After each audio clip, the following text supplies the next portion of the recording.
So here we have an absolutely beautiful pond. It's a really, really nice feature.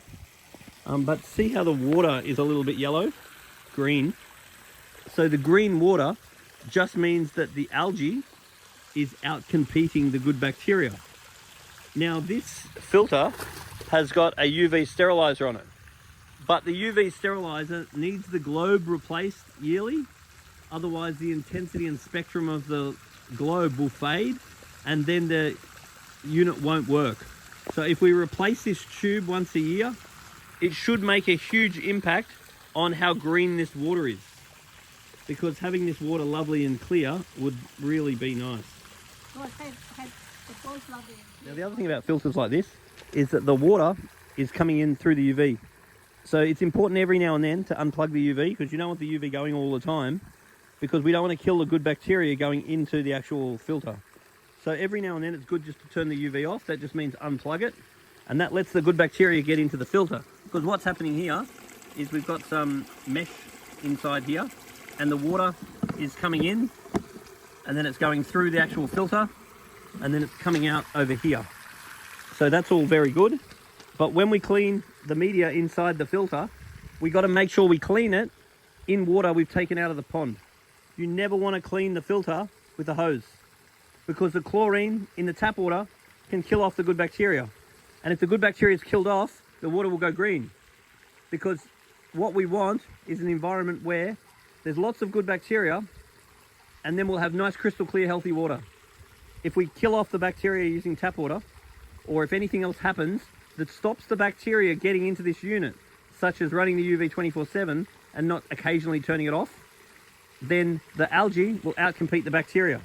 But we want the bacteria outcompeting the algae, because that way your water will be crystal clear. Keeping is 50% water quality, which if you take a water sample down to the shop and a little video of the pond or tank running, we can check on that for you. But in the video, we also want to see any bits and pieces that you've got for the tank. So your fish food, your water ager, or any stuff like that, we want to see that in the video. And we want you to feed as good quality food as you can. Now looking at these fish, they look very good, but probably a tad on the thin side. So this time of year, I'd just like to fatten the fish up just a little bit. And away we go. But they look really good. I definitely don't want them overfed. Just tested this water, and due to the owner being away, it hasn't had its normal attention. But basically what I'm seeing at the moment is there is some ammonia in the water. Ammonia is first degree fish waste. Now what we really want with the ammonia is we want good bacteria growing in the filter, and the good bacteria growing in the filter should be breaking our ammonia down. But for whatever reason right now it's not working, because there's too much waste being produced in this pond for the bacteria that's currently in the filter. The ammonia breaks down into nitrite, and I am getting nitrite in this water as well. So what I really want is to do some work on the filter. I want to keep the feeding quite low right now, even though the fish could do with a little bit more weight. There is a little bit of nitrate in the water as well. There's not a heap of nitrate, but there is some. So doing some regular water changes right now is going to be a great idea. So 1/3 water, keep changing it, is going to dilute these levels down, and that's going to be a good thing. Now the pH is alkaline, so that's okay. But that also means that the ammonia is going to be very toxic. So we want to be very careful with that. We don't want the ammonia going up more, because we don't want to start losing the fish. Now the KH is pretty much 0. We have to be very careful about raising the KH while there's ammonia in the water. Otherwise we can make the ammonia more toxic.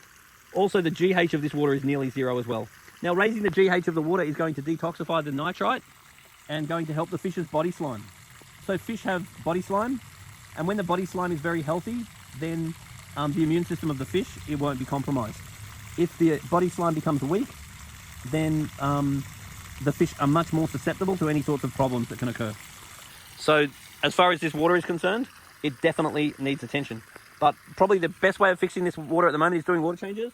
And also, your water agers are going to detoxify ammonia if you use a higher dose of it.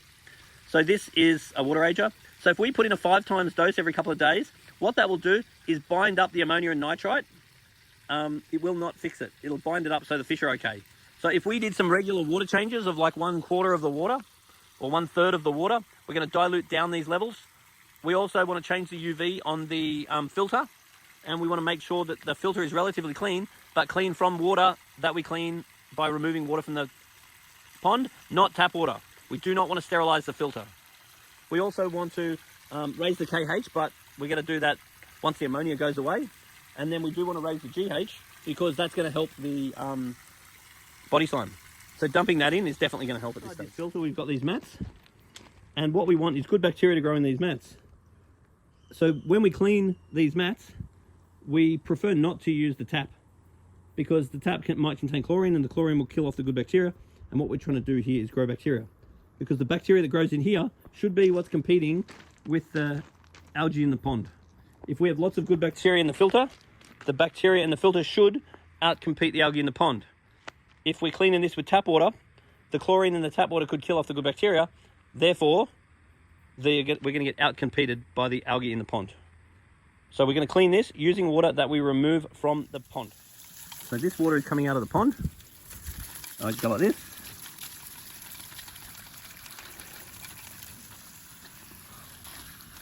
This will give us a nice water change on the pond.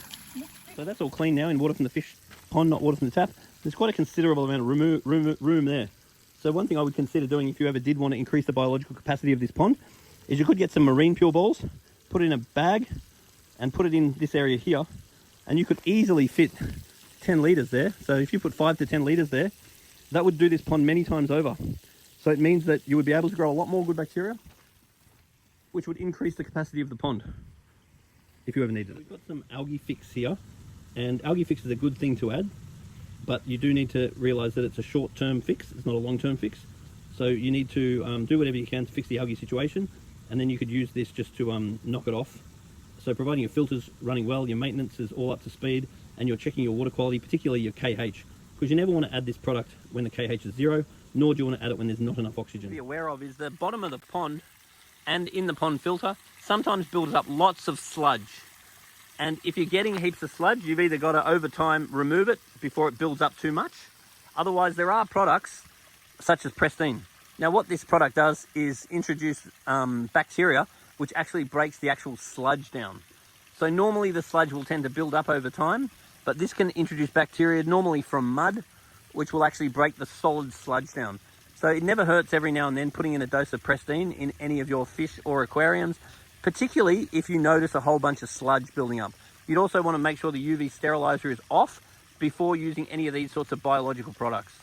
So these things just tend to reduce maintenance, tend to help your filter be cleaner and help to break down a lot of the crap that ends up on the floor of the pond. The UV sterilizer is going to be a quartz sleeve, and it's good to pull that out and give the quartz sleeve a clean when you're replacing the tube, because when those quartz sleeves get really dirty, it affects the efficiency of the filter. Now when you are returning water to an aquarium or pond from the filter, the most important thing is that that water agitates the surface.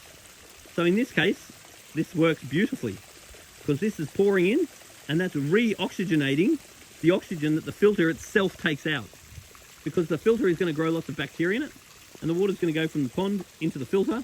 The filter is going to suck the oxygen out and then it's going to go back in again. What a cool pond. I'd love to see that waterfall working. I bet you that looks awesome. If you have an aquarium or a pond and you want it to go better, then make sure that you let me know. Paul Talbot, the aquarium inspector. I can come and do a little video on your situation, which you can use as a reference. Other people might even learn from it. And together, we can bit by bit make sure that your pond or tank is the absolute best that it can be.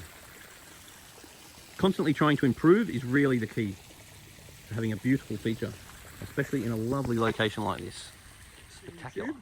That'll be good for a year, and the tube goes inside this, which is a quartz sleeve. Now, as you can see, this one's so dirty that the UV tube's not going to do much because this is going to block it. So we're going to give this a clean. We're then going to put that back in. We're then going to put the filter back, the light back in, and now we'll have a UV that works, and then we'll get this water nice and clear. But because there's currently ammonia and nitrite in this, I don't want this tube on 24/7 for now. I want some good bacteria going into the filter because this tube's going to kill any bacteria going into the filter. So if we unplug this light and then plug it back in every few days, just at the start, that'll allow us to have our good bacteria back. And once the water quality is good, then I want this on all the time. And then in a year's time, we give this another clean and we replace the tube again. And then we should have nice clear water.